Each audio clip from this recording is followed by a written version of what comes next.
Hi friends, আজ আমি তোমাদের সঙ্গে শেয়ার করব পেঁয়াজ রসুন ছাড়া মাছের মাথা দিয়ে বাঁধাকপি ঘন্ট রেসিপি।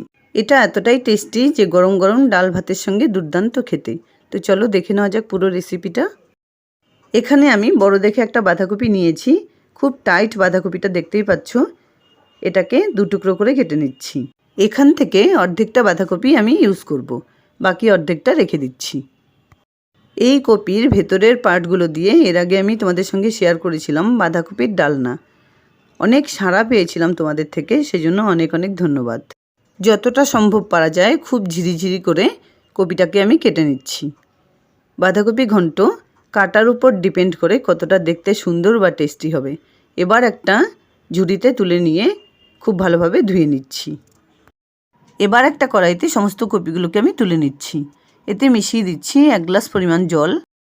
এবার ঢেকে মোটামুটি 3-4 মিনিট কপিগুলোকে সেদ্ধ করে নিচ্ছি। আমি ফুলকপি বা বাঁধাকপি রান্নার আগে এভাবে একটু ভাপিয়ে নিই। এতে করে কপিতে যে পরিমাণ ফার্টিলাইজার ইউজ করা হয় তা ডিঅ্যাক্টিভেট হয়ে যায় আর এর হাইজিনও বজায় থাকে। এবার একটা ঝুড়িতে ঢেলে সমস্ত জলটাকে বাদ দিয়ে দিচ্ছি।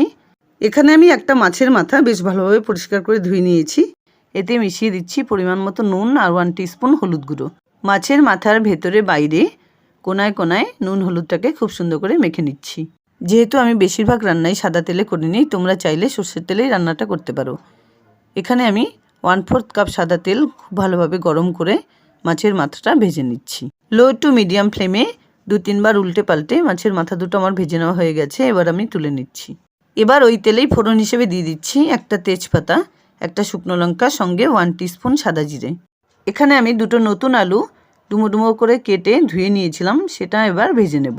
2-3 মিনিট ধরে আলুগুলোকে গোল্ডেন ব্রাউন কালার করে ভেজে নেবার পর মিশিয়ে দিচ্ছি একটা টমেটো, 1 টেবিল স্পুন আদা বাটা, পরিমাণ মতো নুন, সঙ্গে 1 টিস্পুন হলুদ গুঁড়ো, 1 টিস্পুন জিরে গুঁড়ো। এবার একটুক্ষণ এভাবে কষিয়ে নেবার পর সেদ্ধ করে নেওয়া কপিগুলো এবার এতে মিশিয়ে দিচ্ছি। যারা পেঁয়াজ রসুন খায় না তাদের জন্য আমার এই রেসিপিটা একদম পারফেক্ট। কিছুক্ষণ নাড়াচাড়া করে এবার ঢেকে রেখে দিচ্ছি 2 মিনিটের জন্য। 2 মিনিট পর দিয়ে দিচ্ছি 4-5টা চেরা কাঁচা লঙ্কা, 1 টিস্পুন কাশ্মীরি লঙ্কা গুঁড়ো আর সঙ্গে মাছ ভাজা। এভাবে নাড়াচাড়া করে 2-3 বার ঢেকে রান্না করে নেবার পর মিশিয়ে দিচ্ছি 1 কাপ পরিমাণ মটরশুঁটি। মটরশুঁটি অবশ্যই অপশনাল, শীতকাল বলেই এটা সম্ভব হলো, তা না হলে না দিলেও চলবে। এবার হাই ফ্লেমে 5 থেকে 6 মিনিট আমি এভাবে নাড়াচাড়া করে রান্না করে নেব। কপি থেকে সমস্ত জলটা শুকিয়ে গিয়ে টাইট একটা টেক্সচার চলে এসছে। রান্নাটাও আমার এখানে হয়ে গেছে। এবার এতে মিশিয়ে দিচ্ছি কিছুটা পরিমাণ গরম মশলা গুঁড়ো আর সঙ্গে 1 টিস্পুন ঘি। খুব ভালোভাবে সমস্ত কিছু মিশিয়ে আর একটুক্ষণ এভাবে রান্না করে নিচ্ছি। রান্নাটা আমার এখানে হয়ে গেছে। এবার আমি একটা থালায় সমস্ত কপি ঘন্টটা তুলে নিচ্ছি। পেঁয়াজ রসুন ছাড়া মাছের মাথা দিয়ে দুর্দান্ত স্বাদের কপি ঘন্ট রেসিপি আমার এখানে রেডি অ্যান্ড সার্ভড। আমার এই রেসিপিটা যদি তোমাদের এতটুকু ভালো লেগে থাকে তাহলে ভিডিওটাকে একটা লাইক করো আর প্লিজ চ্যানেলটাকে সাবস্ক্রাইব করে নিও এরকম অ্যাট্রাকটিভ রেসিপি পাওয়ার জন্য। ভালো থেকো, ধন্যবাদ।